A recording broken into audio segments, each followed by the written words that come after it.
Shalom Bapak, Ibu, Saudara-saudara sekalian yang ada di mana saja dapat menyaksikan program Renungan Online ini kembali melalui channel Ada Jawaban TV. Jadi harapan kami semua saudara-saudara tetap sehat, sejahtera dan aman dalam perlindungan Tuhan Yesus yang senantiasa menyertai kita semua. Hidup berjalan begitu cepat, tanpa terasa kita sudah sampai pada tempat di mana kita berada sekarang ini. Ada yang sudah dekat ke tempat perhentiannya, ada yang masih harus menempuh perjalanan yang jauh. Sejatinya bahwa saudara dan saya hanya menumpang sementara di dunia ini.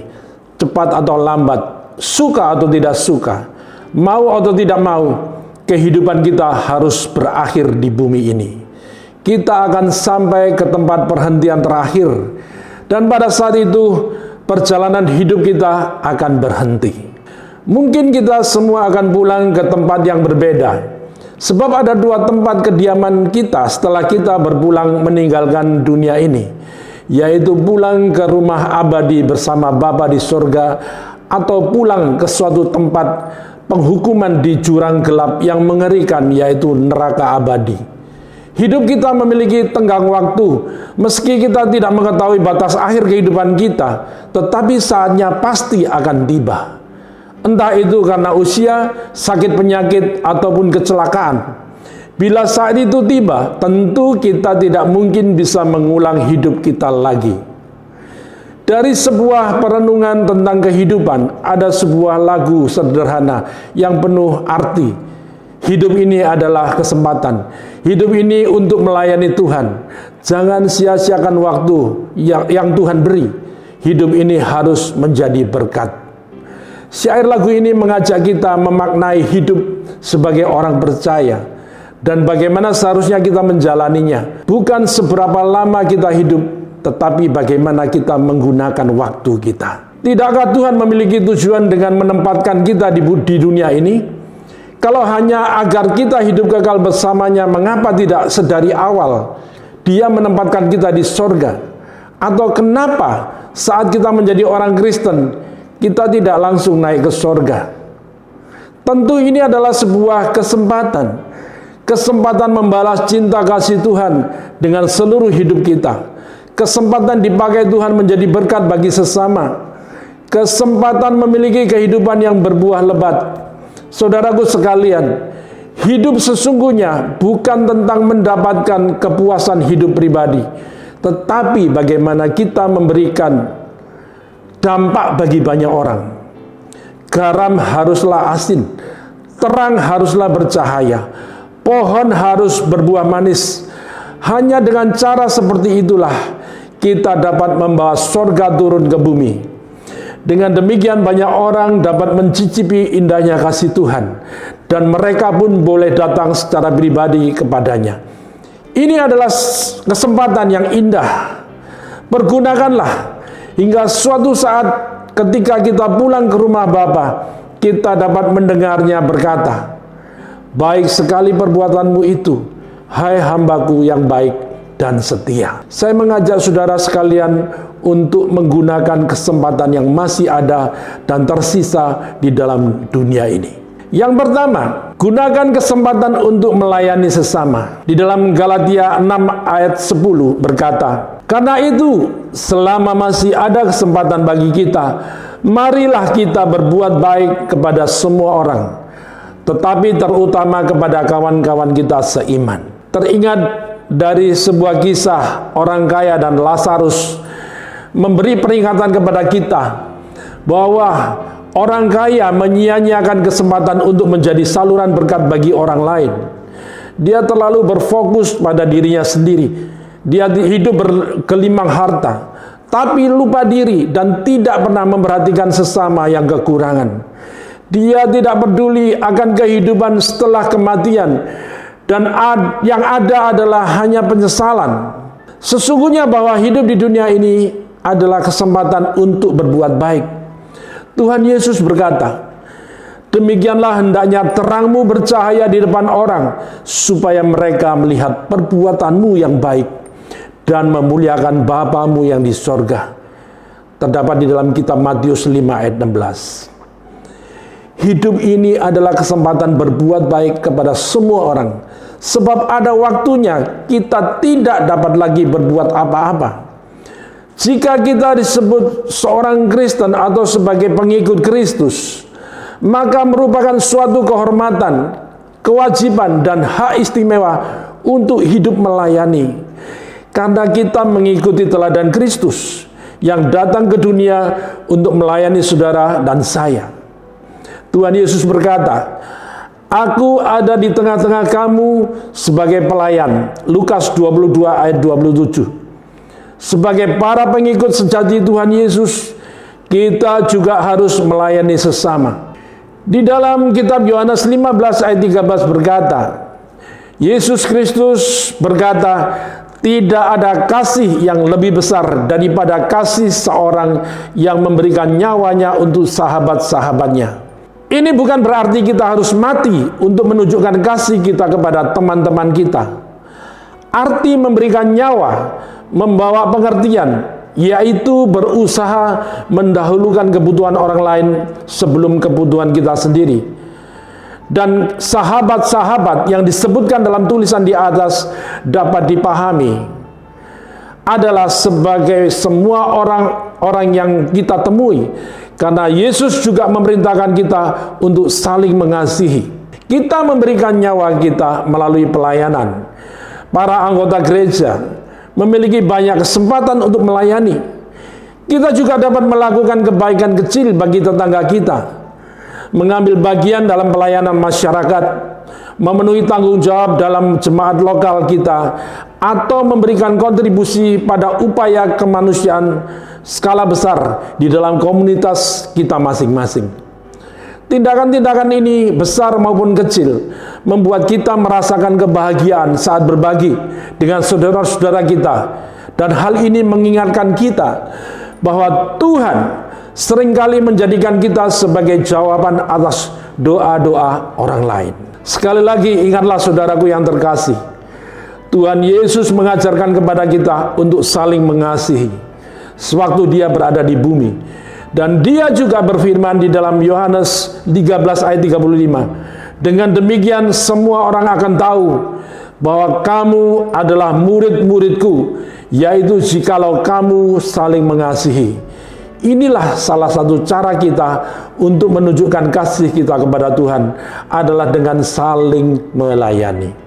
Yang kedua, gunakan kesempatan untuk memanfaatkan hidup. Bapak, Ibu, saudara sekalian yang dikasihi oleh Tuhan, bagaimana dengan prinsip hidup kita sebagai orang percaya? Kalau dikatakan bahwa hidup ini adalah kesempatan, apa perbedaan memiliki prinsip hidup yang sama dengan orang-orang dunia pada umumnya? Memang benar hidup ini adalah kesempatan, tetapi bagi orang percaya, kesempatan yang dimaksudkan di sini adalah kesempatan untuk berjuang supaya bisa memiliki standar hidup seperti yang Tuhan kehendaki. Kesempatan untuk melakukan pertobatan, kesempatan untuk mengalami perubahan, pemulihan, pertumbuhan, dan melakukan persiapan dengan untuk sewaktu-waktu kita dipanggil pulang oleh Bapa. Hidup seperti yang Tuhan kehendaki adalah hidup dalam kesucian, kekudusan, dan kebenaran Tuhan. Artinya, kesempatan hidup yang kita miliki harus dipertaruhkan hanya untuk yang satu ini. Bagaimana kita bisa hidup seperti yang Tuhan kehendaki? Karena kita harus sadar, tidak ada lagi kesempatan hidup yang kedua.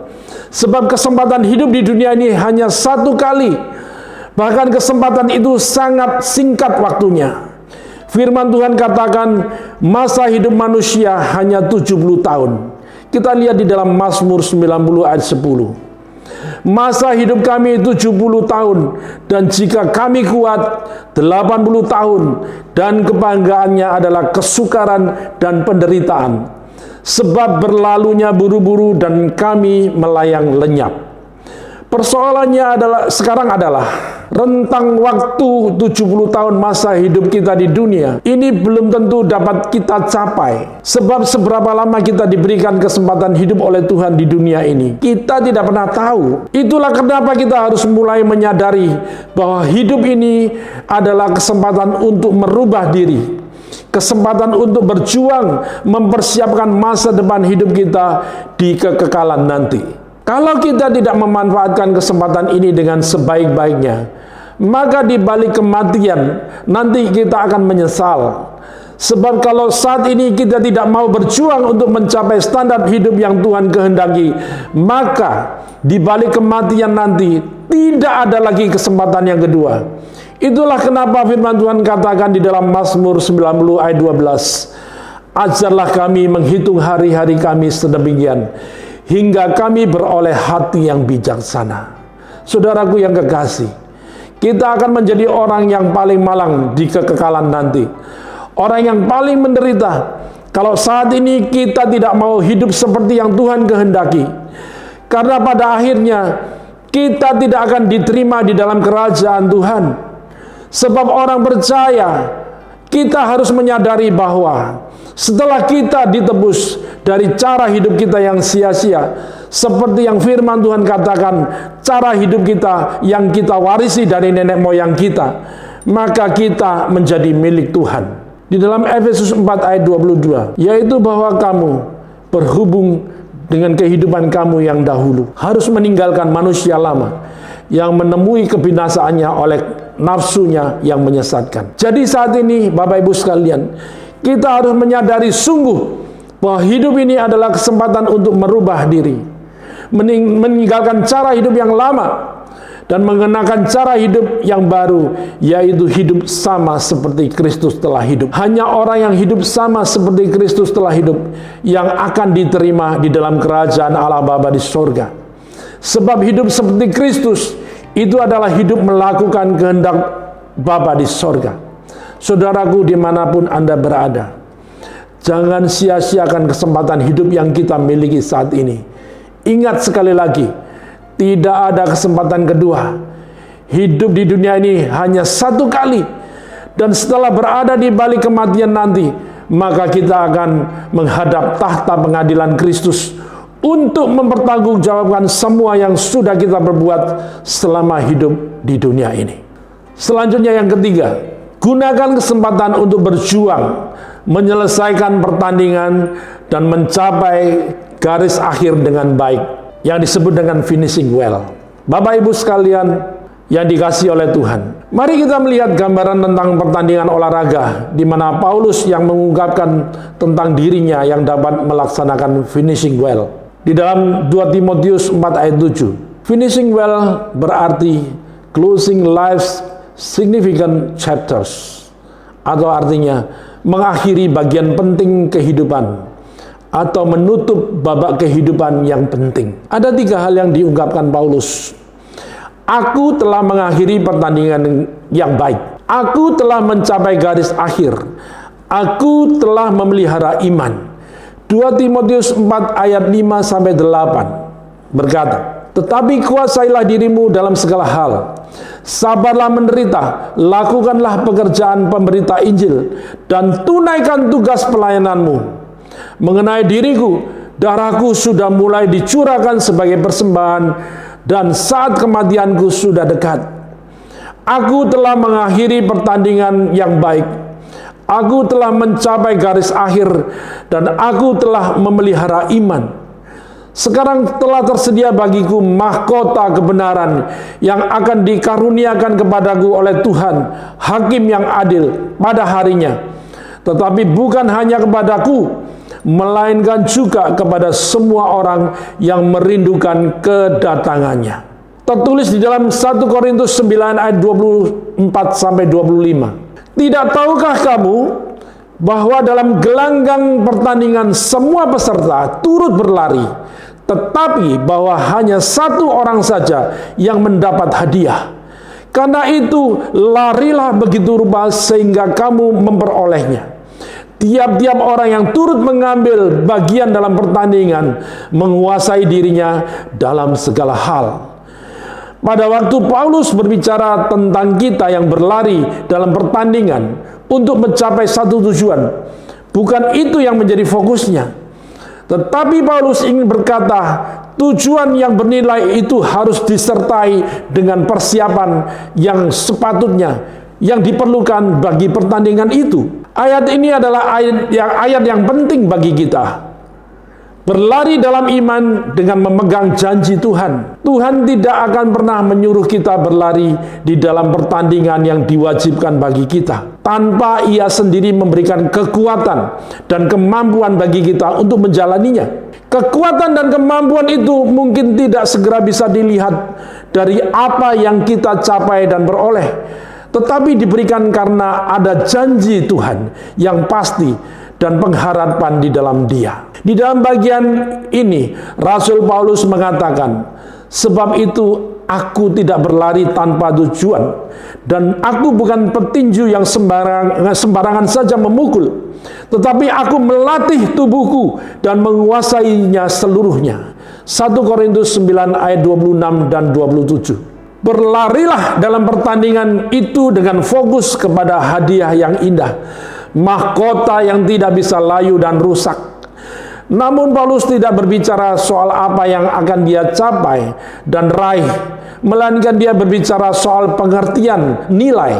Kalau dia tahu itu adalah hadiah yang bernilai, hadiah yang abadi.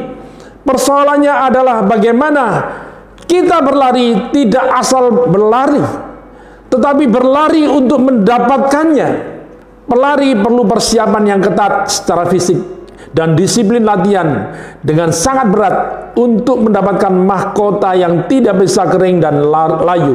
Masa saudara dan saya yang berlari dalam perjalanan iman ikut Tuhan kita tidak benar-benar mempersiapkan diri? Iman itu patut untuk diuji. Pada waktu kita sudah melewati ujian itu, kita baru tahu bahwa kita sudah bisa melewati ujian sampai di sini. Ujian iman dari Tuhan itu tujuan buat kita bertumbuh dewasa. Ujian iman itu juga untuk memurnikan iman kita, bukan untuk menghancurkan dan melemahkan iman. Maka kita harus siap sedia kalau Tuhan menguji iman kita.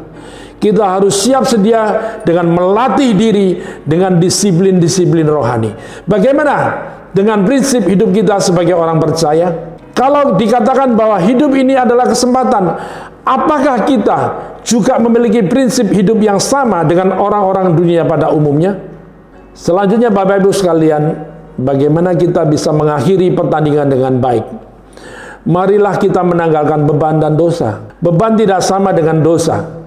Bila dosa dipandang sebagai sesuatu yang melanggar hukum Tuhan, maka beban bisa menjadi sesuatu yang tidak bisa dikatakan melanggar hukum Tuhan, namun memiliki potensi untuk menghalangi perkembangan iman kita. Beban tidak harus dipandang sebagai dosa. Mari kita bertekun, yang dalam bahasa Yunani artinya hupomone, yaitu kemampuan untuk bersabar dan bertahan di tengah tekanan. Dalam kehidupan kita suatu saat pasti mengalami tekanan-tekanan yang begitu hebat dan berat. Asalkan kita mau bertahan dan bertekun, maka kita akan memperoleh angin baru yang menyegarkan dan menguatkan untuk kita bisa mengakhiri pertandingan dengan baik. Marilah kita mengarahkan pandangan kita kepada Kristus sebagai teladan dan tujuan hidup kita. Ketika fokus kita terarah kepada Yesus, ketika fokus kita terarah kepada firman-Nya, maka kita akan sanggup melakukan hal-hal yang besar, dan kita akan sanggup melakukan hal-hal yang luar biasa di dalam hidup ini. Sekarang pertanyaannya, bagaimana keadaan kita ketika mengakhiri periode hidup kita di bumi ini? Apakah kita akan masih dalam semangat dan proses pertumbuhan itu? Atau kita telah ada dalam perubahan arah dan menjadi lemah? Apakah pada waktu itu kita akan ada dalam daftar pokok doa agar iman kita tetap kuat? Karena menunjukkan gejala-gejala melemah, atau kita semakin dilihat sebagai teladan iman? Dengan perkataan lain, apakah kita akan finishing well atau finishing bad? Pertanyaan ini penting karena Alkitab mengutamakan finish daripada start, akhir daripada awal. Tetapi banyak orang yang terdahulu akan menjadi yang terakhir, dan yang terakhir akan menjadi yang terdahulu. Di dalam Matius 19 ayat 30. Ayat ini diulang-ulang oleh Tuhan dalam berbagai kesempatan, menunjukkan Tuhan concern dengan kecenderungan orang merosot dalam imannya. Demikian serius finishing well, bahkan finishing bad bisa membuat kita ditolak oleh Tuhan, seperti terlihat di dalam beberapa tokoh Alkitab. Finishing well mengajak kita untuk melihat bahwa dalam kehidupan hal yang terpenting adalah bagaimana kita memulai pertandingan dan bagaimana kita bertanding. Namun pada akhirnya yang diperhitungkan adalah bagaimana kita mengakhiri pertandingan. Tidaklah berat untuk memulai sesuatu, yang berat adalah bagaimana kita menyelesaikannya. Ini adalah satu tantangan terbesar pemimpin. Ada banyak pemimpin yang telah memulai sesuatu dengan baik, namun hanya sejumlah kecil di antara mereka yang mampu untuk menyelesaikannya dengan baik. Hidup manusia di bumi ada awal dan pasti ada akhir.